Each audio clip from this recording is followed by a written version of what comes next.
لکه څنګه 26 خپل کسان مردار کړل 15 منټه پس موزي ته پته لګي بیا چې کم دینو بیا چې اف آی آر کیږي بیا تصویرونه شایع کیږي او پاغي کې چې کم دینو زمونږه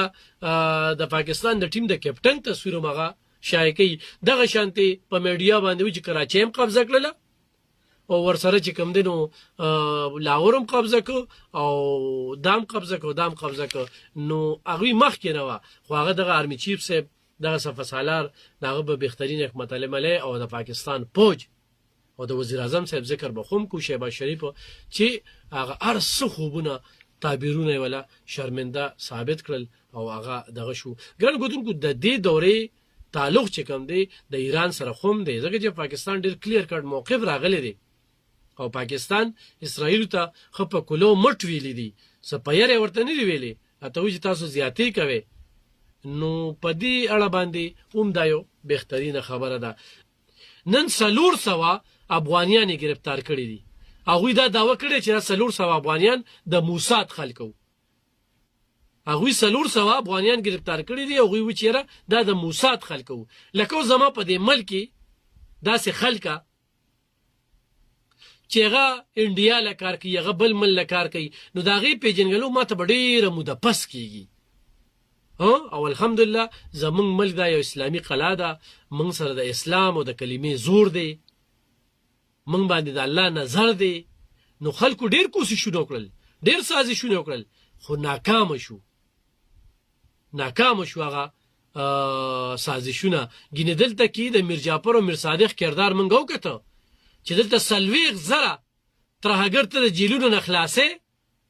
هغوی له بیا پناه ورکې هغوی بیا سټل کې او بیا د پرویز خټک هغه بیان چې موږ به طالبان خان موږ ته ویل چې دلته ولې دفتر ورکې دا دفتر څومره وي دا په جربونو کې وي دې کې به دوی ټریننګونه کوي هر څه به کوي والحمدلله هغه د میر جعفر او میر صادق هغه کیسې ناکامه شوې دا څه ډېرې خبرې دي خو دا نن یو سیاسي لیډر وی چې دغه پارټي زیاتره خلک چې کم دیغه سیاسي مزدوران دي هغه د خپل حق تاسو نشي کولی هغه ته مزدوري ورکړي کیږي په داسې انداز کې لګیا دي نو سیاسي مزدورانو نه همدغه تمه ساتل شي چې به د مل خلاف پروپاګاندا کوي د مل خلاف په قسم خربې استعمالي او دا انتخابي پزول او بکواسی خلک دي د دوی سره بل خبره نشته دي نو دی وخت کې د ایران چې کم دینو الحمدلله په تهران کې د غوي حمله کیږي خو ایران هم په زبردست حمله کړې دي نو دا دغه چې کم دینو دا په جنگ بندۍ کې یو کردار ادا کړي د ملاقات پاکستان چې کم ثبوت ورکړي دي نو هغه د غیرن دا واضحه و چې دغه ملاقات د پیړ مارشل سره وو او د دې ملاقات نه پس چې کم دی په انډیا کې مړی نشته خو جړاګانې دي چې دا څنګه چل دی هغه اغیارو هغه مل دشمنه کورونه کې دی وخت کې جړاګانې شي دا سو شو مونږ دا غوښتل نه او ارمی چیف صاحب سره ټرمپ خواهش ظاهر کړ او په خپل میډیا بیان کې وی اوریجنل بیان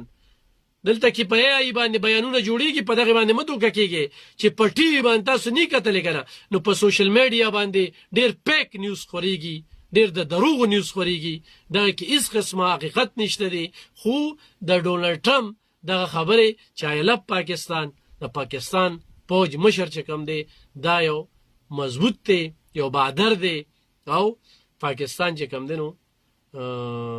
پاکستان به مانی چې هغه پاکستان به مانی نو زوته ولې نه منو الحمدلله منګه منو او مونږ پیدا تن مندن ارسه قربان دي ها ټرمپ چې کوم دی دغه ملاقات په دې باندې چې څنګه مو وی چې د اغیارو په مخ باندې یو تمانچه ده یو سپیړه ده هغه ګره چې ماتم وکړي نو سفیړه ده خو اکثریت خلکو دې ملاقات ته خیر مقدم ویل دي د بعض خلکو ټویټونه راځي او دغه پروپاګاندا راځي چې دا چل دی ملاقات نه چې کم دینو څه بکیږي او دا بکیږي خپل تزیه او خپل خبره کوي خو دروغجن خدا د دروغجن خد هغه تمام کړی دا هغه تاسو شروع نه وګورئ خو دوی چې ریښه ویلی یو خبره ریښه ثابته کړي د دوی هغه مشرانو ټول دروغ ویلي نو دا نور خو خبره ترې کینو زه په داسې پوجرو په جمعات کې لګي یاره دا بداوي زه ورته دا په یو مضبوط پلیټ فارم باندې دا خبره کولی شو به ثابتول شي